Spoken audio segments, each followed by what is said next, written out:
Hello guys, welcome to another video. Some time ago, we talked about state management in SwiftUI. In those videos, we saw things like state object, observe object. All of them are property wrappers included in SwiftUI. But also Swift in 5.1 included property wrappers for us to build our own custom property wrappers. So we will talk about that. However, I wanted to keep this video simple, so today we will talk about the basic of how to build a property wrapper. And in the next video, we will talk more about other details, limitation, and how to combine multiple property wrappers. Let's see if that's possible in the next one. But today, let's start since the beginning. My name is Pete, and this is Swift and Tips.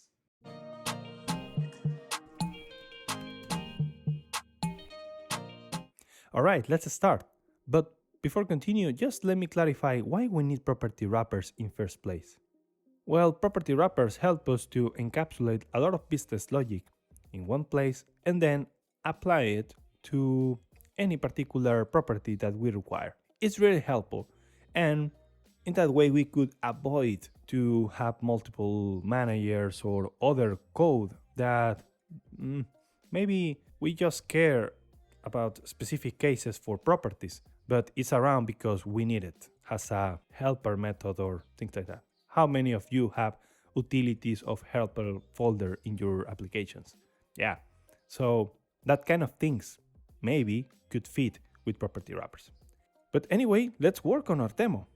For this demo in particular, I want to explain in detail all the components to build a property wrapper. Maybe the example is not so useful, but it could give you the idea, and later we will see more real examples applying all the knowledge here. Okay, so then let's start. We have here an struct user and a couple of properties: email, age, first name, and last name. All good, nothing serious here. However, when we start initializing this user, we notice that we are initializing age as -1. And yeah, that's an error, right? There's no make sense at all. And if we try to print this, yeah, we got a -1, which is totally incorrect. Okay, then what is the goal for this property wrapper demo? We want to limit the value of range to range. I want to, for example, if we got numbers below than 0, which is the minimum age you can get in years, then, for example, if we got -1 or less, we could establish 0 as the limit. Anything less than 0 will be 0. And at the same time, a max limit. So for example, if we try to use an age of 1000, reflecting 1000 years, maybe that's not good, right? Because it's impossible. Otherwise, let me know in the comments how to live 1000 years, please. But here, what we want to validate is then if we got a number greater than 120, we will get 120 as the maximum value. So our range will be between 0 and 120. So that makes more sense for an age value. So, okay, let's start. Now we have the problem. Then let's work on building our property wrapper. Okay, what we need to do? Well, a property wrapper could be built basically with any type. What I mean is that you can use an struct, an enum, or a class. It will depend on your requirements. In this case, let's use an struct. So I'm going to build an struct age, because I will mark my property, in this case age, which is type int, to the property wrapper age. However, yeah, this is just a simple struct. How can we then transform this struct into a property wrapper? It's really simple. We need to use an attribute from Swift that is called property wrapper. Automatically, now we are telling Swift that this struct is not a regular struct, but is a property wrapper that will be applied to any type that fit the requirements of this struct. You will see that in a moment. By the way, if you don't know what is an attribute, it's really simple. Just extensions to, capabilities that tell Swift more information about this. One example of other attributes in Swift is the well-known Objective-C to communicate with Objective-C logic. But anyway, we'll talk more about that later. All right, we have here property wrapper age. However, we need to explicitly create a variable wrap value here. That's required to build a property wrapper with this attribute. So, okay, let's then create a property wrapper and use equal to 0. Okay, compiler is happy now. Okay, and what is this wrap value? Basically, this wrap value will expose what we wrap in this property wrapper. Since that we want to wrap age, so in this case, wrap value will wrap age value. And if age is of type int, wrap value requires to be int too. Now, how are we gonna initialize this wrap value with age? Well, it's really simple. It's like a regular struct. You have initializer, so we need to create an initializer. But in this case, we have a special initializer. Well, not a special, but let's see this. As a parameter, you need to explicitly say that you are using a wrap value. This will help Swift to make the relation between the value you want to wrap and the property wrapper you create. So in this case, wrap value is int. Oops. And then we can just say self wrap value is equal to wrap value. Can we apply now our property wrapper? Let's see that. Just simple with this annotation and usage. And yeah, it's working. Let's try that. It's cool. However, yeah, this is redundant. We are not doing basically nothing with our age. By the way, if you wonder why this is working, because we add this wrap value, but we are not using it here, well, this is kind of magic because Swift is inferring a couple of things and it's transforming your declaration. But in this case, you don't have default values here, but you could also add, for example, 0 here. And this, technically, is equivalent to this. If you wonder why we have this error, this is because, well, structs have a member-wise initializer, and this is not a fit anymore with what we have here, because internally this is now age value, because, well, we're wrapping up. But let me just remove this, then boom, it's working. So yeah, this thing is equivalent to this, but I think you will prefer to use this one. So let's keep it for now.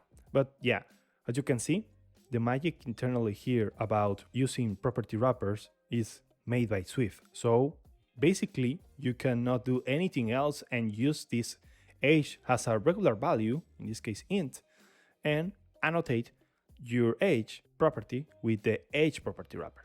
Okay, but let's go back to the problem. Yeah, again, we are not doing anything yet. How are we gonna validate our input? Okay, let's see first here if we can do it.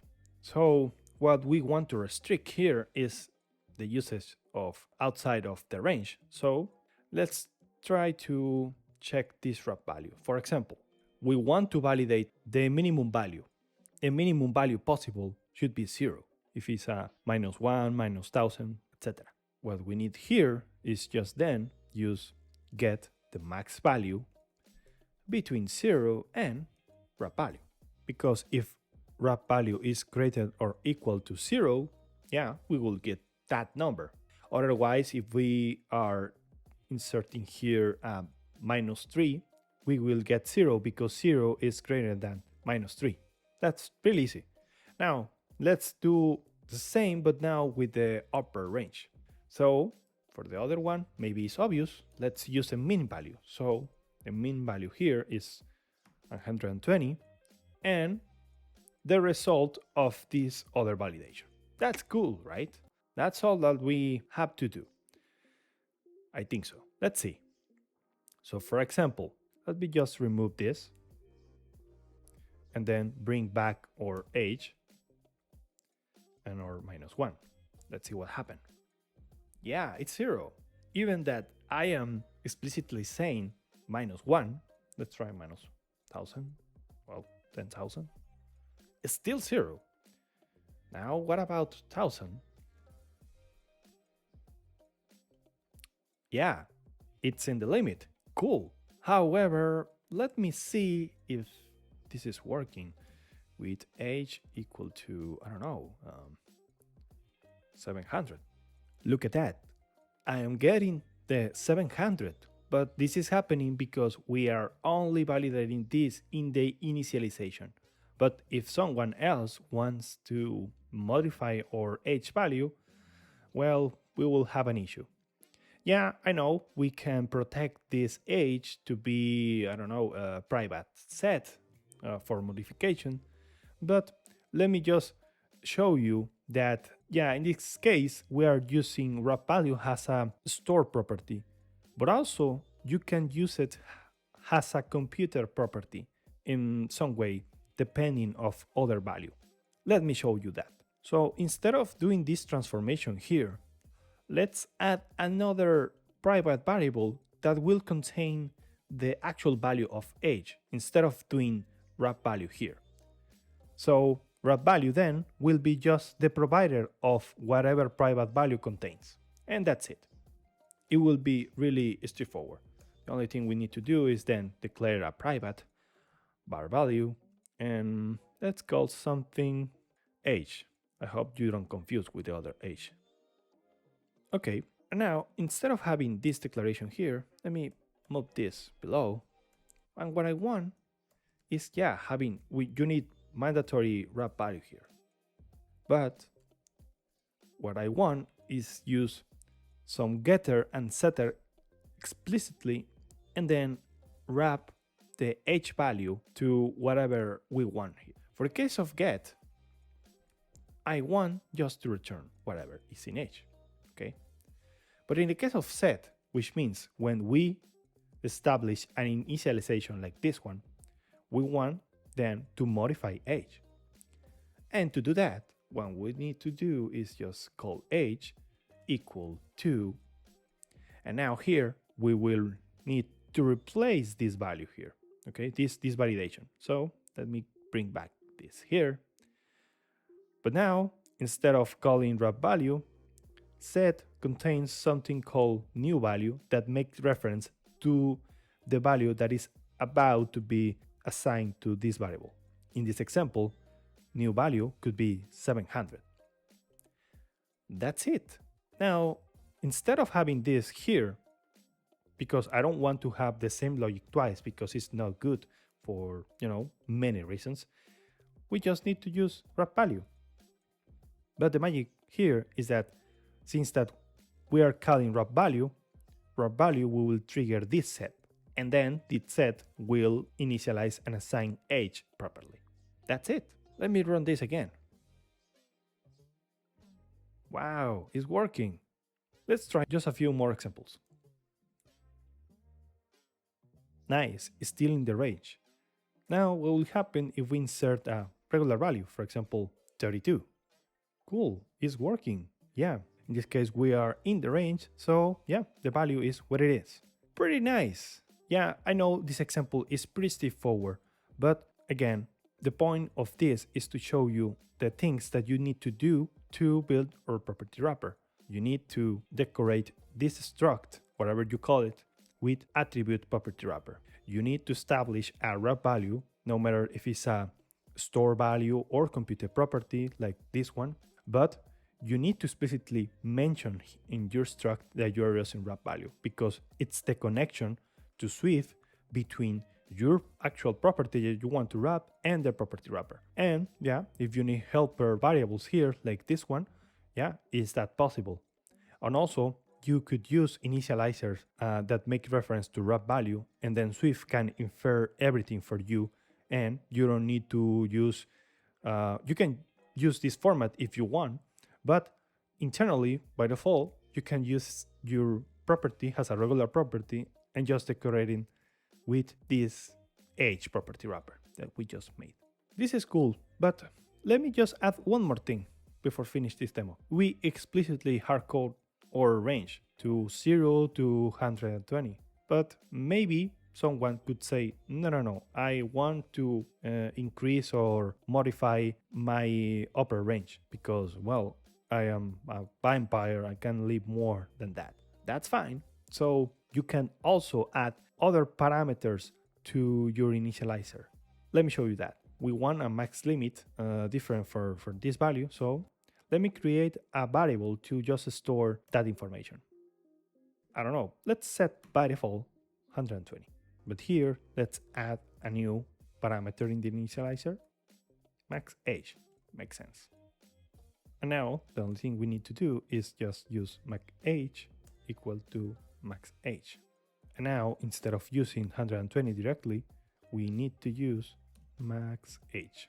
Actually, let me put this 120 here and then use this value here. Compiler is happy now. Cool. You can still using your property wrapper as it is, but also here you can use your max value.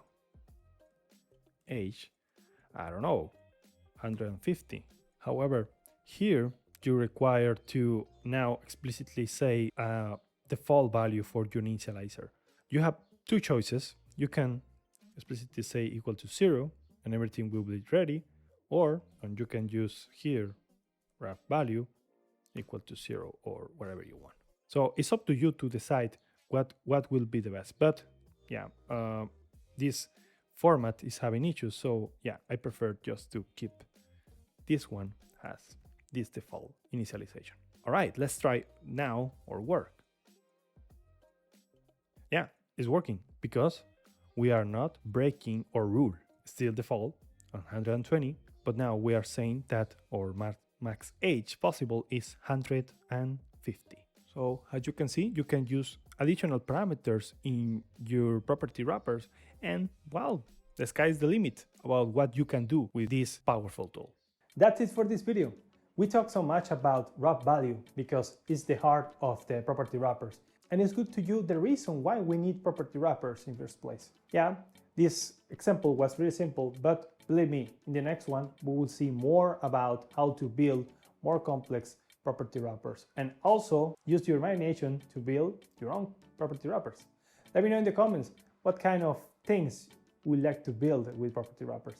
I would like to see your comments. Also, don't forget to subscribe and leave your like if this video was useful for you. Thank you so much and have a great day.